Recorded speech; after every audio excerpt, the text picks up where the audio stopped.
What is good, cladded people, and welcome back to the channel. It's your boy Bobbalam bowling in a sauna while I record this video because we're gonna be talking about one of the hottest rappers in the game ever. I mean, he literally dropped a hit song claiming this very fact, and it's no coincidence that he shares the same first name as yours truly. I'll skip all the mystery since y'all already read the title and thus know which rapper we're talking about. None other than Bobby Shmurda, the infamous rapper and New York branch GS9 gang member who landed himself in jail after refusing to snitch on his homies. Unfortunately though, due to this surprising decision, at least in comparison to today's morals, including 6ix9ine's own actions, when placed in a very similar scenario, Bobby ended up sitting in jail to this day from an original sentence of 7 years. So without further ado, why Bobby Shmurda was locked up in the first place, when he's expected to be free, and everything in between. Let's talk about it.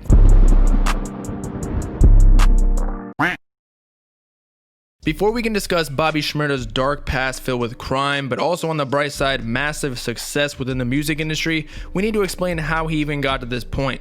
Bobby Shmurda was born in Miami, Florida, so not only was man's copping my flow with his rapper name, but also my locale back in the day. Good thing we weren't living in Miami at the same time though, cause that town ain't big enough for the both of us. But then again, there probably wouldn't have been any issues anyway, for Bobby is simply his rap name, whereas his real name is actually Akil Jean Pollard, or however you pronounce Jean, I don't know. I'll never understand why rappers completely change their name to another common name without any sort of relation to the former, but hey, Bobby definitely rolls off the tongue way better than Akil, if I do say myself.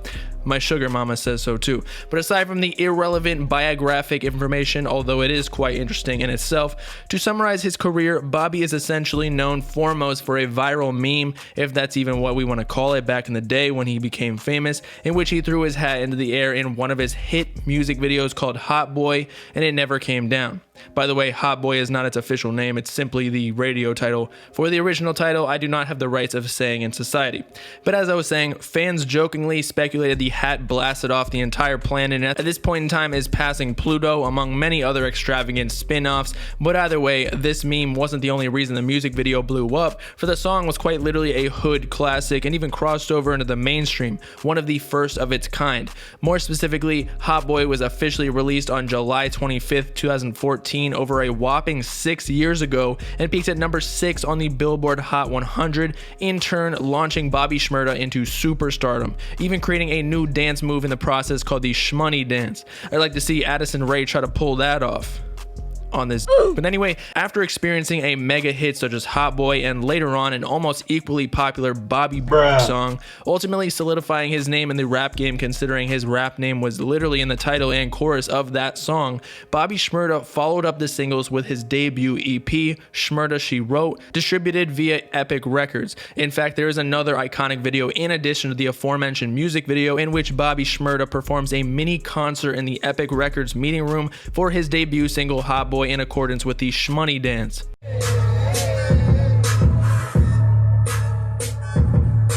However, what many fans don't realize is that Bobby Shmurda was actually arrested before any of the singles released, and thus also the EP, on June 3rd, 2014, charged with felony criminal possession of a weapon, although he was released shortly after with a $10,000 bond, but less than 6 months later would he be sentenced 7 years that would change his life forever. Many rappers in the game right now claim to be in some sort of gang, and while that very well may be true, Bobby Shmurda was really living that life, and he's got the criminal track record to prove it, unlike said rappers. He even repped the exact acronym of his gang in his lyrics on the previously mentioned hit single Hot Boy, explicitly rapping GS9 I go so hard, wherein if you didn't catch Bobby's drift, GS9 is his gang, which stands for, according to police, Grimy Shooters, Gun Squad, or G-Stone Crips.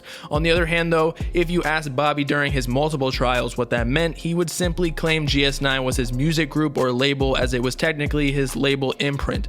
Nonetheless, this didn't necessarily help his case because it didn't really matter what they called themselves, for police were already tailing his group long before he even released music, since GS9 was an alleged criminal organization that, according to case documents, Bobby Shmurda or Akil acted as leader of, and was proven legally to be responsible for countless criminal activities such as gang wars with other groups in New York, where Bobby was located in the more recent years of his life, as well as public shootings, murder, drug trafficking, and the like. Not to mention, individual members of GS9 already had insane lists of crime records, such as Santino Broderick, who was sentenced to 117 years in prison at minimum. But the craziest part is that Cardi probably won't even drop until they get out. But as I was saying, little did most people know, Bobby Shmurda was actually not the only rapper slash music artist in the GS9 gang, for there was another popular rapper in the streets of New York named Rowdy Rebel, who was also enlisted in a hefty sentence with the same series of charges as Bobby. In fact, Rowdy Rebel was actually being tried for longer with a 12-year sentence,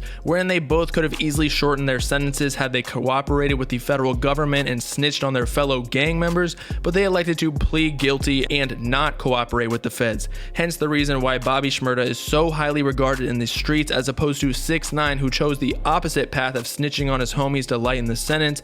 As a result, Bobby Shmurda was sentenced with 7 years total on Rikers Island, minus 2 years already served, as he wasn't even sentenced until mid-2016 after being arrested in 2014.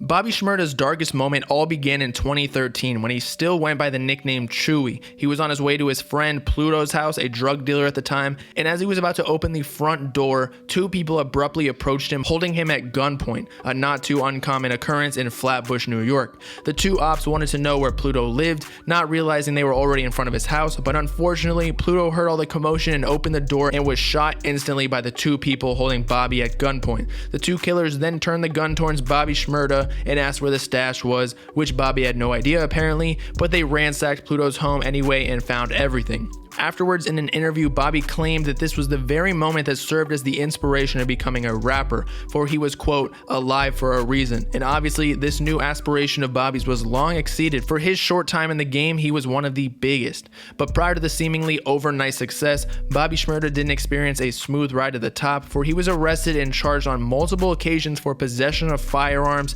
possession of illegal substances, and other commonalities within the GS9 gang. But in regards to the firearm possession, which is a felony offense by the way, fans who followed Bobby's case believe this to be a very controversial charge due to the fact that he was charged on the count of owning and using the weapon without any DNA evidence to prove it. Therefore arose a massive conspiracy within his fan base that he was actually set up by the cops. For not only was this fishy, but cops were also present at almost every single show Bobby Shmurda was paid to perform, ready and waiting with warrants to search him, mostly for drugs, which they always found allegedly, even though it would only be logical for high profile figures such as Bobby to leave the contraband at home knowing they were going to be searched upon arrival at every venue.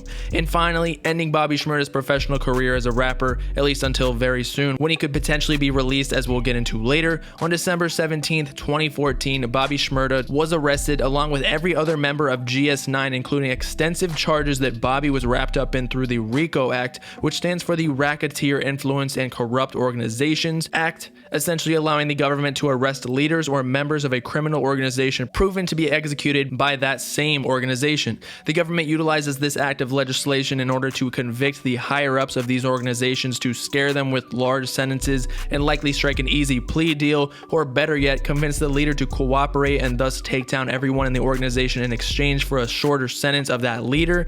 For instance, as we mentioned before, 6ix9ine, but again, he cooperated to get out early, unlike the rest of Treyway. However, Bobby Shmurda kept it as real as it gets and received the following charges: 1 count of conspiracy to murder to the 2nd degree, 3 counts of conspiracy to murder to the 4th degree, 1 count of reckless endangerment to the 2nd degree, 2 counts of criminal possession of a weapon to the 2nd degree, and 1 count of criminally using drug paraphernalia to the 2nd degree. Mind you, these are only his charges. The rest of the gang had their separate trials, but fortunately he was charged with the least amount of offenses, since little evidence could technically be pinned on him directly. They were also being investigated for dealing crack cocaine, another large offense in itself. Maybe Bobby shouldn't have been so real in his raps, literally stating, "I've been selling crack since like the 5th grade."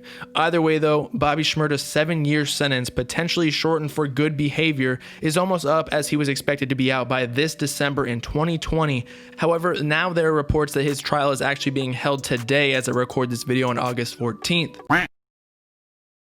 On September 2nd, 2016, as part of a plea deal, Shmurda pleaded guilty to 1 count of a third-degree conspiracy and 1 count of weapons possession, as aforementioned, ultimately sentenced to 7 years in prison. However, he was given credit for 2 years served, leaving 5 years left on his sentence, followed by 5 years of probation post-release. But with good behavior, Shmurda is expected to be released sometime very soon for an accounted 3.5 years, as he apparently has a parole hearing scheduled for today, discussing his conditional release this month. And obviously the widespread hip-hop community is going wild over the King of New York potentially returning, for 6ix9ine isn't the most popular rapper around, at least in the sense of representing the street's current values. Otherwise, we really don't know much else about Bobby's return, as he was honestly locked up before social media was as big as it has become today, so likely he won't even be tweeting the first chance he gets, as many rappers do nowadays. But hopefully we can still get a first day out freestyle from the legend himself, because we literally been almost waiting a whole decade for his music. So with that, it's your boy Bobbalam signing off, ready to hand Bobby Shmurda the crown for realest Bobby on this planet. I don't know if I can serve it justice anymore with his criminal history. Let me know in the comments if you think Bobby will be free as soon as this month, and if you'll think he'll be as big of a rapper as he was before he was locked up. Make sure to like and subscribe while you're at it for the latest hip-hop news, drama, and analysis videos, as well as to follow me on all my socials in the description and join the Bob gang if you with it. Peace out, cutty people. Know what I'm saying?